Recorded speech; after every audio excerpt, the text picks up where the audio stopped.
বয়স 20, আমার সারা জীবনের আফসোস থেকে যাবে আমার হাজবেন্ডকে নিয়ে। একদিন আমি আমার বোন সুস্মিতাকে দেখতে গিয়েছিলাম। তখন সুস্মিতার চোখে পানি আমাকে জড়িয়ে ধরছিল। তা ছিল না আনন্দের জড়ানো, তা ছিল এক অসহায়ত্বের কান্না, যেন কেউ তাকে বাঁচিয়ে নিয়ে যাক এই নরক থেকে। কিন্তু অবাক করা বিষয় ছিল পলাশ দাদা, যে ছেলেটা নিজের মায়ের সাথে থেকেও তার স্ত্রীকে ভালোবাসত নিঃস্বার্থভাবে। ওর চোখে ছিল স্ত্রীকে বাঁচিয়ে রাখার এক প্রবল আপত্তি। আমি স্পষ্ট দেখেছি পূজার ঘরে বসে একজন মা নিজের ছেলের কানে বউয়ের নামে বিষ ঢালছে। আমি যে বাসায় ঢুকলাম, সুস্মিতা আমাকে শক্ত করে জড়িয়ে ধরল, বলল, তোরা রোজ আসতে পারবি?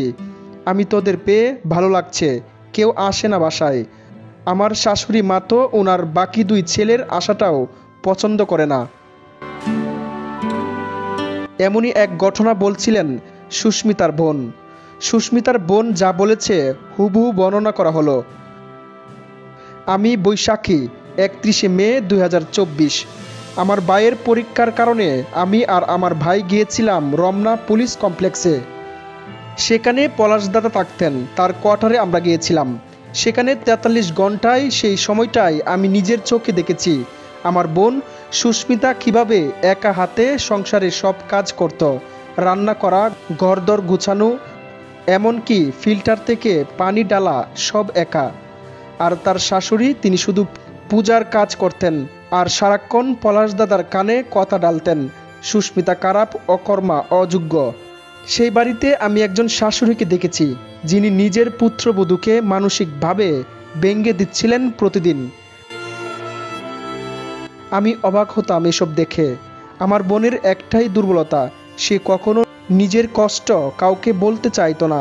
এমনকি আমার পিসিকেও ফোন করে কিছুই জানাতে চাইতো না। নিজের দুঃখ নিজের ভিতরে লুকিয়ে রাখত। আমরা সেই কোয়ার্টারে ছিলাম মাত্র 43 ঘন্টা, কিন্তু সেই সময় দেখেছি ফ্রিজ থেকে খাবার বের করার অধিকারও ছিল না সুস্মিতার। রান্না কেবল তখনই হতো যখন তার শাশুড়ি অনুমতি দিতেন। পরীক্ষার দিন আমি তাকে প্রায় জোর করে বাইরে নিয়ে যাই, একটু যেন দম ফেলার সুযোগ পাই মেয়েটা। সেদিন পলাশ দাদা আমাদের জন্য বাহির থেকে বিরিয়ানি এনেছিল, তাতেও ক্ষেপে যায় তার মা। সবার খাওয়া শেষে ছেলেকে অনেক বকাঝকা করে, অথচ সেই দিন সুস্মিতা সব গুছিয়ে দিয়ে সন্ধ্যায় ফিরে আবার রান্নাঘরে ঢুকে রাতের খাবারটাও তৈরি করছিল। যখন আমরা বাহির থেকে বের হয়েছিলাম, সেই মাত্র 2 ঘন্টায় 10 মিনিট অন্তর অন্তর তার শাশুড়ি ফোন করছিল। পলাশ দাদা তখন বলছিল, মা একটু স্টেট কার্ড, বাবার অনুপস্থিতিতে আমাকে মানুষ করেছে তো তাই কিছু বলতে পারি না। আমি বুঝে গিয়েছিলাম পলাশ দাদা ভালোবাসে বউকে, কিন্তু মায়ের চাপে নিজের স্ত্রীকে একটু নিরাপত্তা দিতে পারে না। যাওয়ার সময় আমি সাধারণত প্রণাম করি, কথা বলি, কিন্তু তখন দেখলাম তার মায়ের কথায় দাদা পূজার ঘরে আটকে আছেন, যেন আমাদেরকে বিদায় জানাতে না পারেন। আমি সেদিন বুঝে গিয়েছিলাম এই ঘরটা আমার বোনের নয়, এটা আমার দেখা ওই 43 ঘন্টার একটি বর্ণনা। সুস্মিতা সহ্য করত কিন্তু প্রতিবাদ করত না।